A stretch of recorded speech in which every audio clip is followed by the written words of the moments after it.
Start your day. 7 minutes after 7. Good morning and thank you very much for joining us. This is Kenya's biggest conversation on this 18th day of October 2024. How you doing? Remember, the Gachagua University Hospital reminds you that, you go to hospital, you get see a doctor, and then you're diagnosed, and then you're put on a treatment regime. Now, you don't have to keep going back to hospital to go see the doctor all the time. At your niko na appointment na daktari, because you see, I'm going through this physio. I had a small minor operation. We are dealing with the wound management. You don't have to keep going back to hospital for that. They are offering the home-based care, which means that they can send the people that you need to your home. If it's physio, they'll come to your home. If it's a nurse and you're just doing, wound management, someone just comes to check on your wound and how you're healing, they can send that person to your home. Even a doctor can make rounds to your home to come and see how you're doing in your journey to recovery. See, that's much better than this headache of saying that you stay in hospital or keep coming to hospital. Sijui umekuja umetoka mbali, kuja lala, ndio urudi kesho, and all those things. And then you're coming now because we need to do some more tests.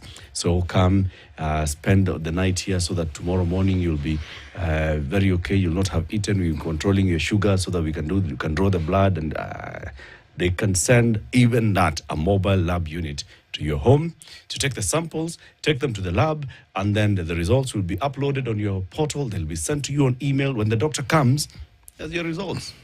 And if it's medicine that you require, you do not need to go back to hospital to get it. It can be brought to you. Imagine. Yes. This is what home-based care by the Gachagua University Hospital is all about. And that's what it means. Big thing, isn't it? Big. Very, very, very big. Big thing. This is a big day in Kenya. In fact, with that Gazette notice should have come a declaration of a public holiday. Yeah. These people don't get these things, do they? They just don't get it. Don't you get enough of holidays, Eric? No, nobody. Too many holidays. There's even another enough. one coming in tomorrow. No, Monday. Yeah. Sunday and Monday. Sunday and Monday, right? And then another one within the next 60 days or so, there'll be another public holiday for swearing in of a new DP, right? Although the DP will be unveiled in Kwale. Sasa nyinyi ndio mtatuambia. Nyinyi ndio mtatuambia. The reason why these two gentlemen are here, and who are the two gentlemen? Now, I want to take you back again into the journey of our 2010 constitution. After our failed attempt in 2005, there was a fresh attempt. And that parliament, what parliament was it? 10th. It was the 10th parliament of 2008 to 2013 decided, we have got to realize our constitution now. Let us put in timelines on how this thing is going to work.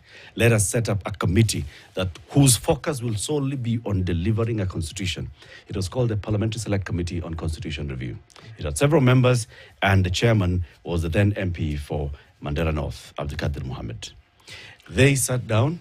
They looked at what do we need. We need a committee that will look at these things. We call them committee of experts. The other one, we call them Constitution Review Commission. No, this one, let's call it committee of experts. Let's bring in local and international expertise and put it in there so we can get a constitution. The committee needed a secretariat. They picked one person to be the head of the secretariat, the CEO, Dr. Ekuru Aukot, was the CEO of that committee of experts on constitution review. They worked diligently, very hard. They looked at very many constitutions, including the unwritten constitution of the UK, and they gave us the harmonized draft constitution. And then Abdikadir and his pals went to Naivasha. And thereafter? And they did the thing that they did. Then we had a referendum, and the people by a big majority voted yes, and we promulgated a new constitution. And to implement the constitution, we needed now various things to happen. So Abdikadir's committee now became the Implementation Oversight Committee. A new committee, actually. A new committee. First one was disbanded and a new committee. A new one formed. But because this guy had done a very good job of chairing the other one and midwifing the constitution. And people were happy with him. Yeah, the 10th parliament was like, who else do we... Let's give the same guy. He knows this journey. So Abdikadir became the chair of the new one, right? The committee oversighting the implementation of the constitution. The proper name for it was the Constitution Implementation CIOC. Oversight Committee. Yes. And then Akuru Okot's job ended, akapewa gratuity, kaenda nyumbani, akaenda kuandika katiba sijui Liberia sijui wapi. South Sudan. Right? Now they're both here. Because they know this constitution of Kenya 2010 very well, that's why we thought, let's actually bring these two gentlemen so we can look at where we are at and where we're heading. Karibuni sana. Asante sana. Yeah. Thank you very much, and good to see you, Daktari, after many months or moons. Many moons, eh? Yes. Yeah, you guys did a good job. Asante. City will therefore give you the day's proverb. Of course, you know, City goes to an African country, and he brings proverbs from that country. I don't know whether Ikuru you have tried to work on their constitution. Which country are we? We are in the People's Democratic Republic of Algeria. No, I only went to Tunisia. And Egypt also. We met in Egypt, one yes. time, Yeah. You did the... No. We were in a panel of experts Yes. after the Arab Spring. Yes. Sheriff, you've done a wonderful thing. Brothers can now compare notes. Very good. Very good. Yes. Okay. This is our final day of Proverbs from this wonderful country.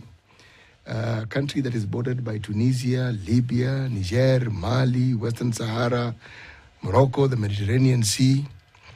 Yes, and whose capital is Algiers, and its population is just 46 million people. They are not few. Right. The proverb. The absent always has a justification. The absent Always has a justification. Yes. What's your interpretation of this one? Absent always has a justification. We have not directly, but a fairly similar in the Somali language, that maybe, if that is the meaning, that those who wish to lie will pick somebody absent as a witness.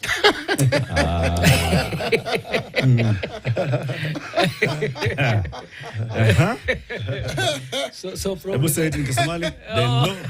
Yes. Then no. I'm somewhere close. Yes. Say it. But it comes from the witness. Okay. Yes. Actually, it is that those who wish to lie pick for a witness somebody absent or the camel herder, because most likely the camel herder is away.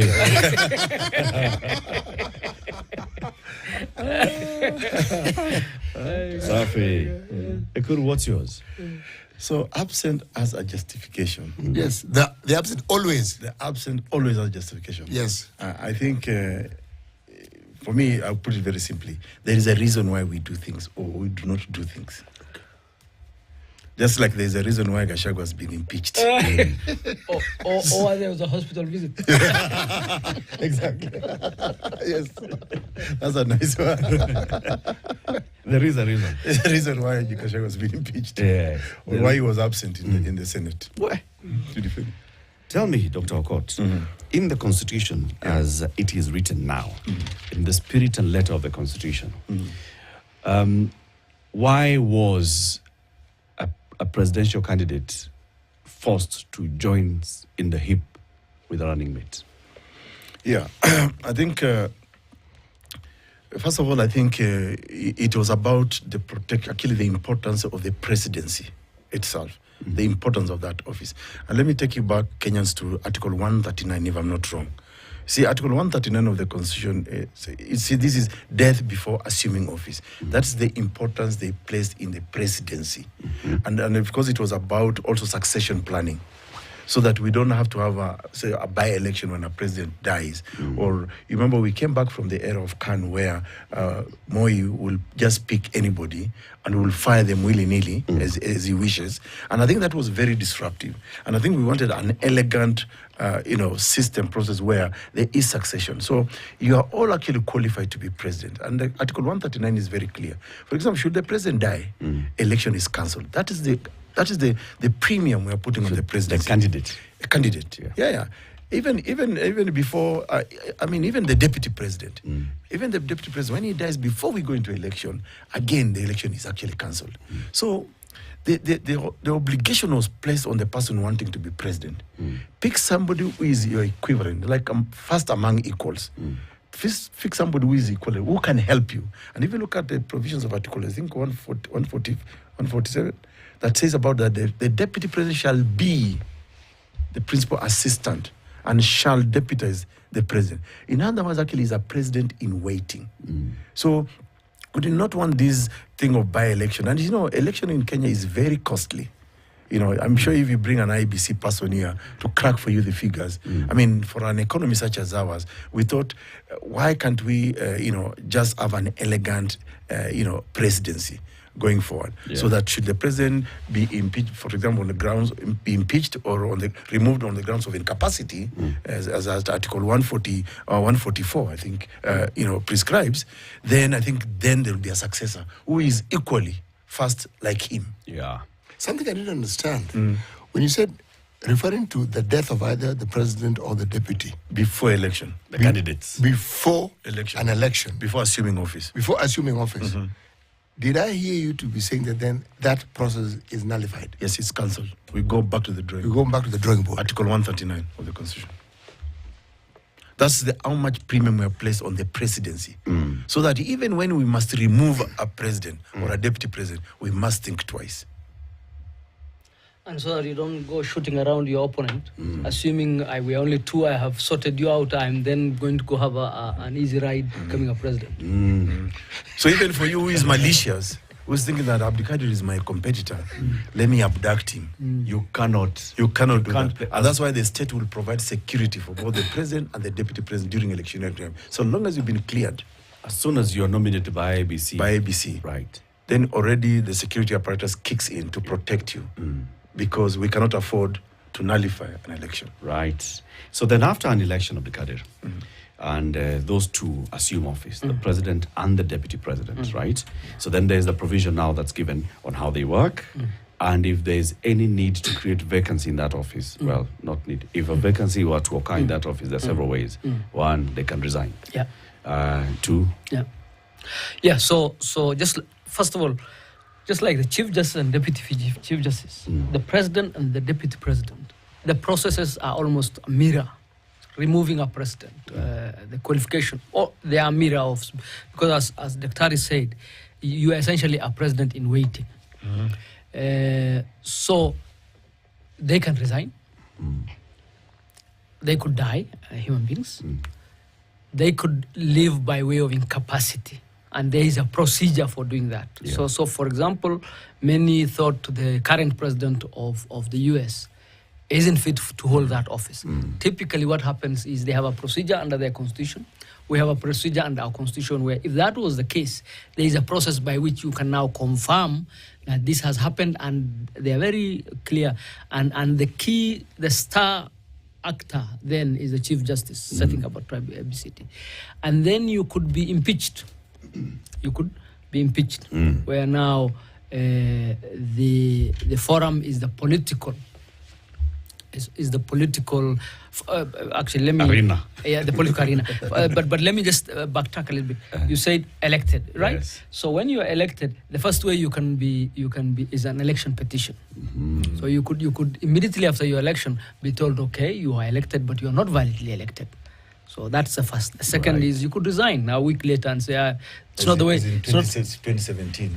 Yes. So there you go. So you could say, maybe this is not what I signed for. I didn't sign up for this thing. There you go. And then nature could take its course, and you could pass on, and then you could be found incapacitated. You could be found not to have capacity to be president or deputy president, and then you could be impeached. So the way I like looking at it is two of them really, either death or you resigning, don't require, they require processes, but not really very controversial processes. It's you resigning or God deciding you are God not resigning you. These other three have very elaborate processes. The first one is election petition. An election petition of the president and the deputy president is different from all other election petitions. All other election petitions, the holder sits in office while the case goes on. Yeah. These two are required not to sit in office, to cool their heels while the case goes on, out of our constitutional history.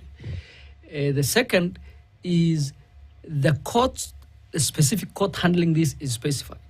So election petition for the president, deputy president, Supreme Court only. Yeah.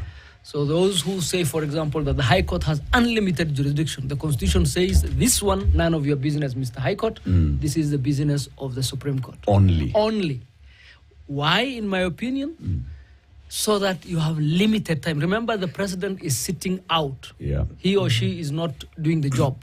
You want to have, so you don't want to go through High Court, Court of Appeal, all the way to the Supreme Court. Yes. Just walk us through this again. Yes. When the president and the deputy are sitting out, what do you mean? So they are president-elect. They are not in office. Actually, if you remember, they have been elected and there is an issue, so they have not been sworn in. They have been elected, and the Constitution says you should not be sworn in for this period to see whether somebody is going to challenge your election by way of an election petition. Okay. And if the election petition actually comes, which is almost always the case, then we are going to have a month or so to sort out all that business, so that by the time now you are assuming office, there is no legal challenge to your election, or the petition has succeeded and now we are going for a by-election. Which means the outgoing president still holds on. Yes. So the outgoing president, so for example, look at the American setup. November is when the election happens. And 20th January.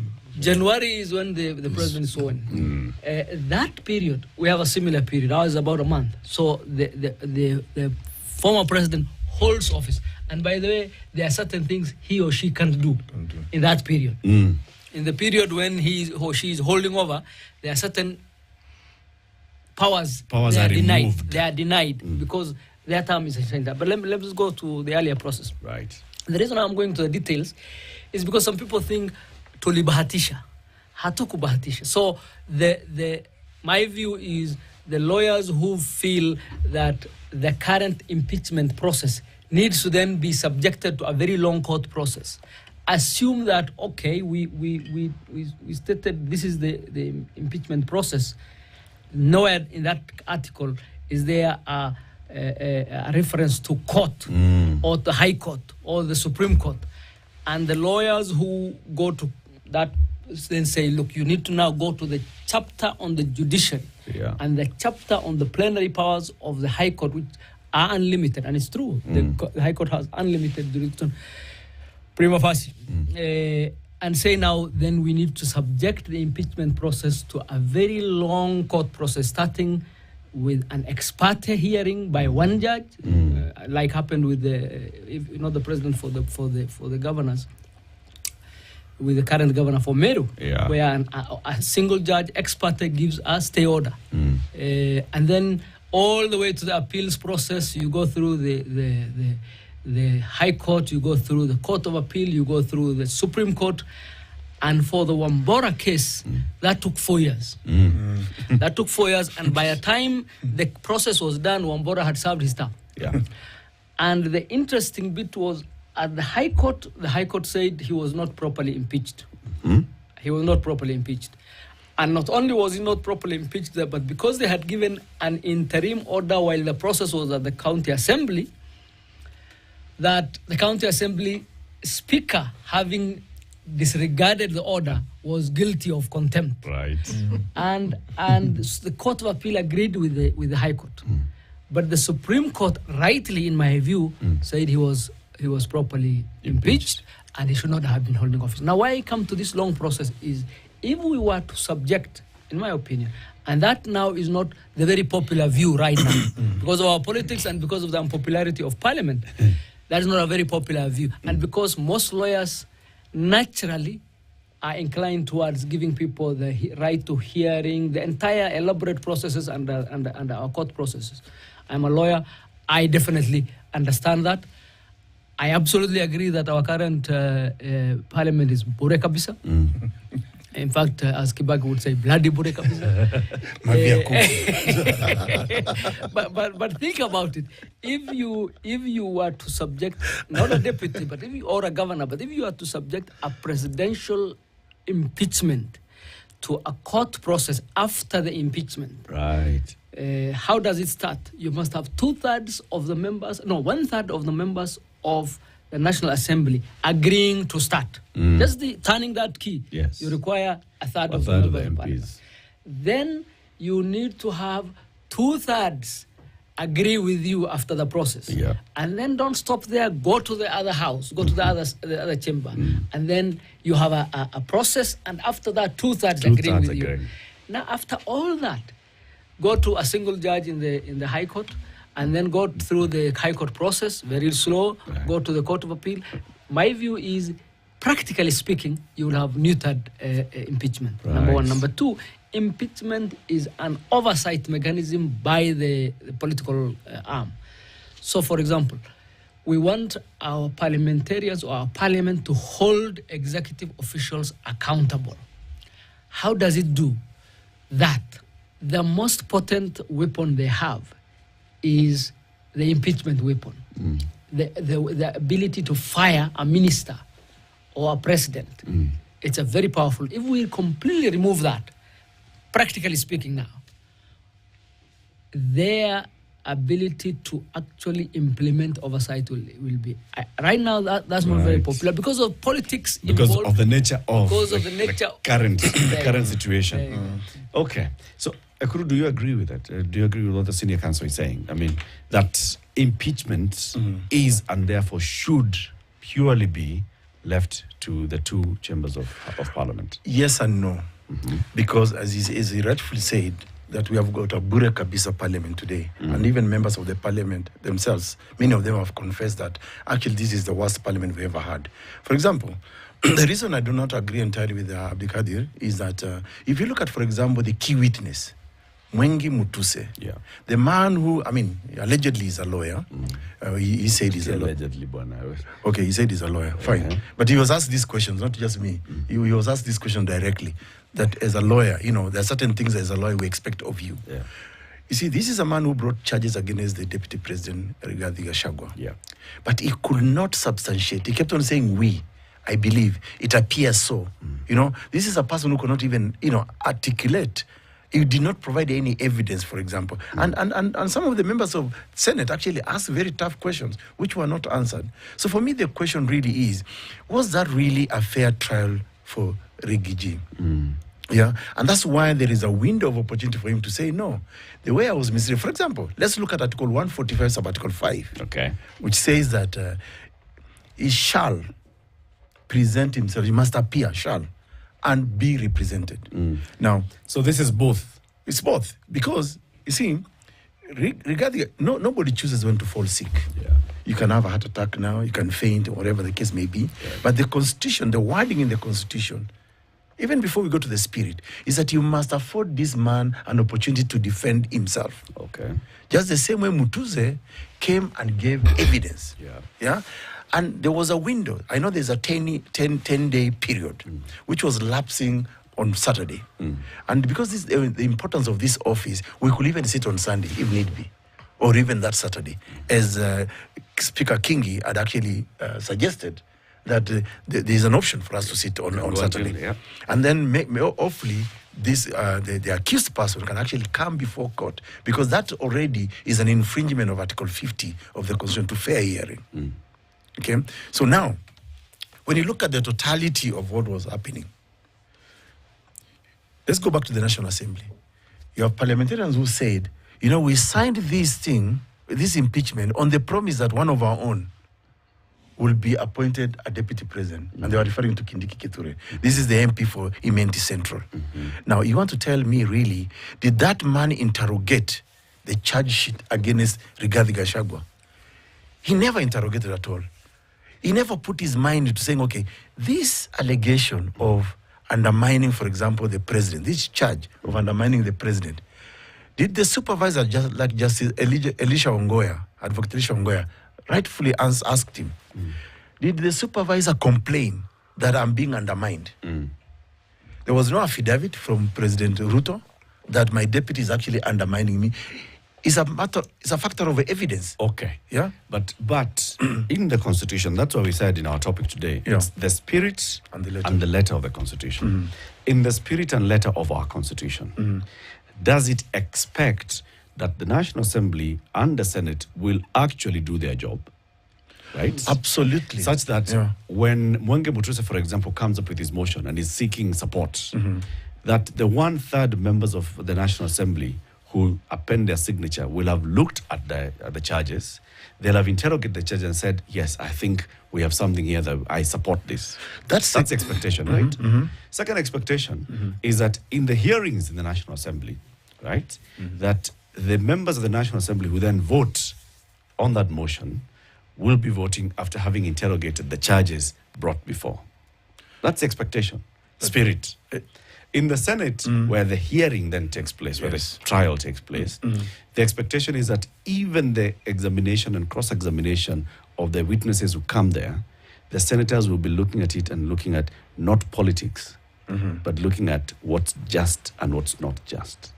That's the expectation, isn't it? Yes. Okay. Remember, it end there? Remember, Latif, Senate at that time sits as a high court. Yes. Meaning, it's actually like it's a trial chamber. You know, National Assembly is the mention chamber. So we are mentioning this case, we are presenting prima facie, this is a case of, although they also ought to have interrogated and say, okay, do these charges actually make sense? Yeah. Does it meet the threshold? For example, when you say a man has stolen 5.2 billion. Now, and there is reason to believe that he may have committed a crime under national or international law. But is there, for example, a report even to the DCI that actually a crime has been committed? There has to be some concatenation of events that leads to you concluding that actually a crime has been committed, either nationally or internationally. Now, there was absence of all that. So the reason we are betraying the spirit, even the letter, by the way, and the spirit of our constitution, is that we have got a very lackluster, fakeless parliament leadership that actually does not at all interrogate anything. Okay. They are, and also we have heard, I mean, again, this is Kenya, Latif, as you know. We have also heard that they were paid to just sign that petition. And, you know, this is not rocket science. Well, Kenya's parliament. No, you see Latif, I don't know, Latif, you may shake your head, but the same way Mutuse said to Kenyans and parliament, believe me in what I'm saying. So you must also believe me that parliamentarians were paid. If we follow just the legal argument you put across and strengthen the need for evidence, is there evidence that they were given money?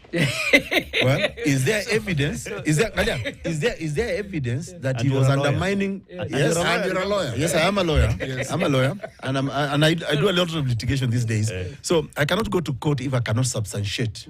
No, but by the way, I have also heard the rumors that many of them had not seen the motion before they signed those things. But could I come back to a question you asked, if you don't mind, which was, did they do what was expected of them to do? And the question I think that's critical is, what exactly was expected of them to do? And by whom, really? Because I think what one of the challenges we have two challenges. Right now it's very raw. There's a lot of raw politics. There are people who are pained now, rightfully so, because of what they see as clear injustice. Yeah. And we have, as Daktari said, a parliament that does not give a lot of confidence because of just who this 13th parliament has been. So, and then we have a country that is very, because of the wonderful work done by lawyers in the country, especially in terms of fighting for rights, or in this constitution. We have a country that is very well used to the court process, the requirements for very high bars under the court process.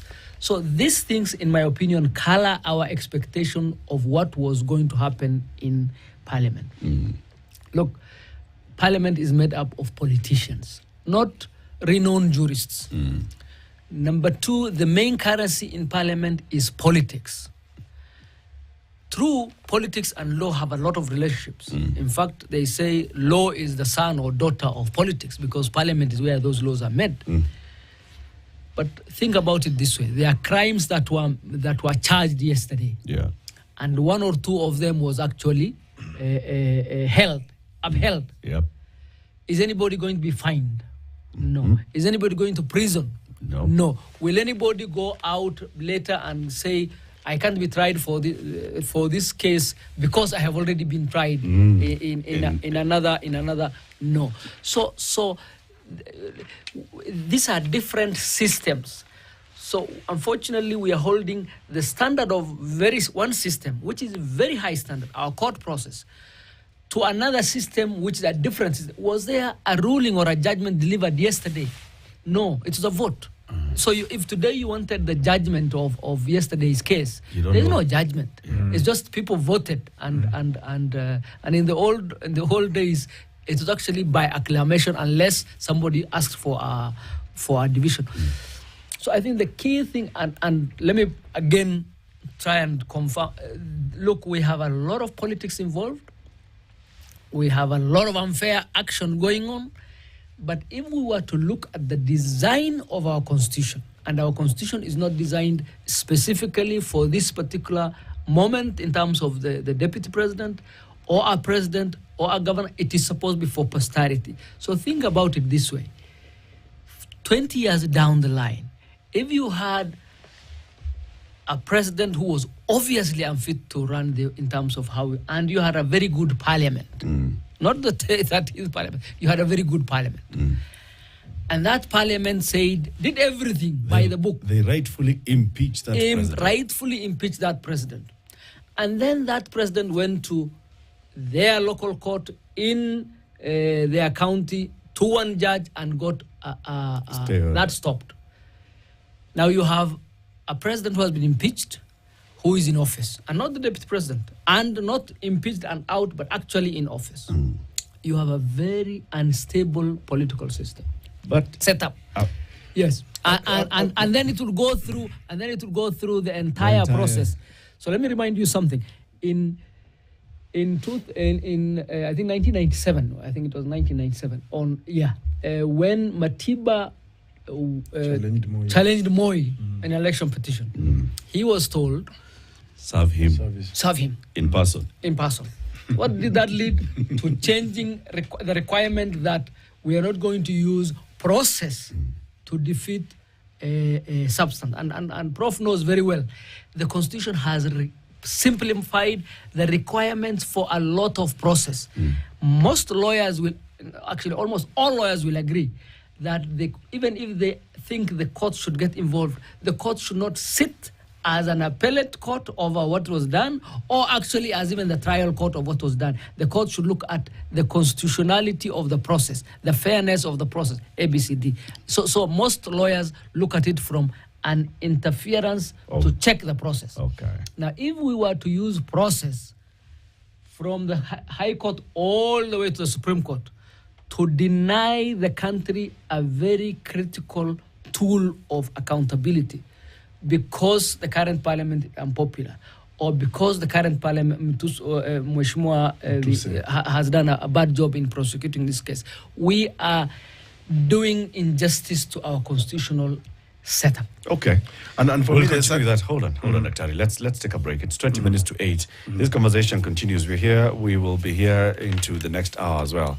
We are seeking to understand the spirit and the letter of the Constitution on the matter of impeaching a president or a deputy president. So we've seen the deputy president has been impeached by the Senate, and it has already been gazetted. The Gazette notice is out. The Speaker of the Senate has already published it. It's out. Okay? So what's the spirit and the letter of the Constitution? The two gentlemen sitting with us today understand this Constitution very, very, very well because they wrote it. Abdulkadir Mohammed was in Parliament in it was 10th Parliament. Again, remind me, it's 10th, huh? 10th Parliament. A long time ago. In the 10th Parliament, when he was basically chairing the midwife team.